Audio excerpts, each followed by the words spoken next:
Clip number 159، اس میں آپ قرآن پاک کی سورہ آل عمران کی آیت نمبر 181 سے 183 تک کی تلاوت، ترجمہ اور تفسیر قرآن صراط الجنان سنیں گے۔ بسم اللہ الرحمن الرحیم۔ ترجمہ، اللہ کے نام سے شروع جو نہایت مہربان رحمت والا ہے۔ لقد سمع اللہ قول الذین قالوا ان اللہ فقیر ونحن اغنیاء سنكتب ما قالوا وقتلهم الأنبياء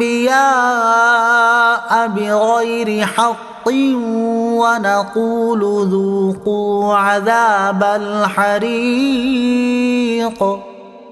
ذلك بما قدمت أيديكم وأن الله ليس بظلام للعبيد۔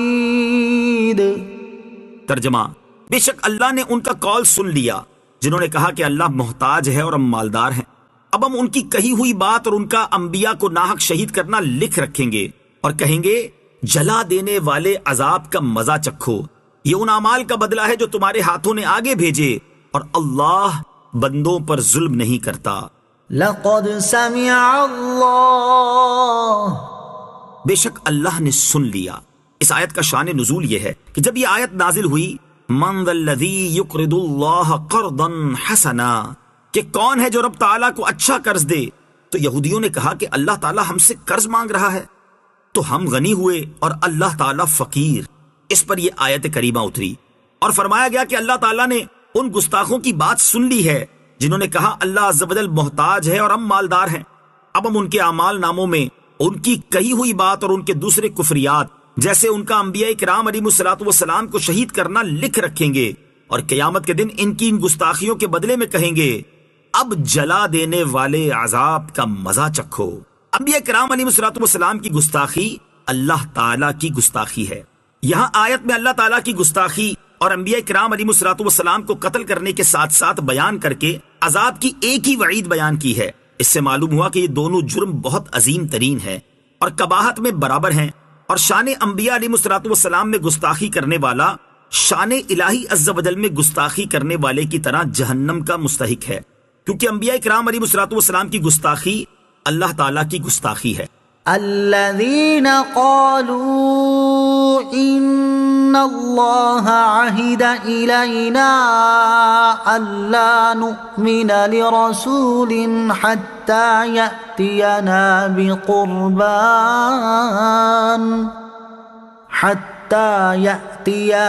بقربان تأكله النار قل قد جاءكم رسل من قبلي بالبينات وبالذي قلتم فلم قتلتموهم إن كنتم صادقين۔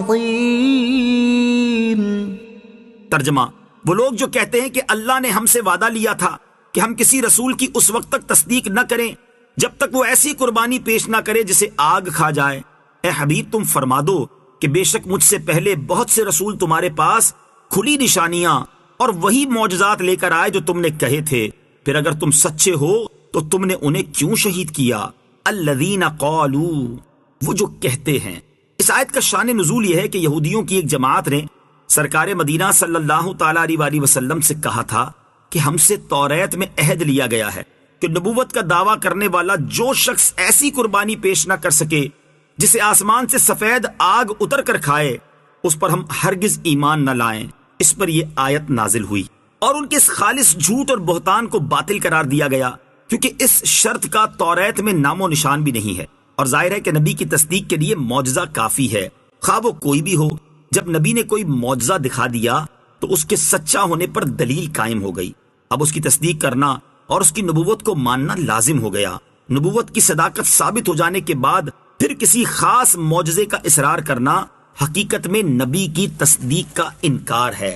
پھر یہ بات بھی بیان فرما دی کہ گزشتہ انبیاء علیہ الصلوۃ والسلام بعض اوقات وہی معجزات لے کر آئے جس کا تم نے ان سے مطالبہ کیا، جیسے بعض انبیاء علیہ الصلوۃ والسلام نے قربانی والا معجزہ بھی دکھا دیا، لیکن اس کے باوجود تم نے انہیں نہ مانا، بلکہ بہت سے انبیاء علیہ الصلوۃ والسلام کو شہید کر دیا۔ اگر تم سچے تھے تو ان کو کیوں شہید کیا؟ تمہارا سابقہ کردار اس بات کی گواہی دیتا ہے کہ تمہارا مقصد صرف ہیلے بہانے کر کے اسلام قبول کرنے سے بچنا اور اپنے جاہلوں کو ورغلانا ہے، ورنہ دلیل نام کی کوئی چیز تمہارے پاس نہیں۔ ایک اہم نکتہ، اوپر کی پوری گفتگو سے ایک بہت مفید بات سامنے آتی ہے کہ جب کوئی چیز کسی معقول دلیل سے ثابت ہو جائے تو اسے مان لینا لازم ہے۔ دلیل سے ثابت ہو جانے کے بعد خواہ مخواہ مخصوص قسم کی دلیل کا مطالبہ کرنا یہودیوں کا کام ہے، اور اس میں بھی ایسے لوگوں کا مقصد ماننا نہیں ہوتا بلکہ مفت کی بحث کرنا ہوتا ہے۔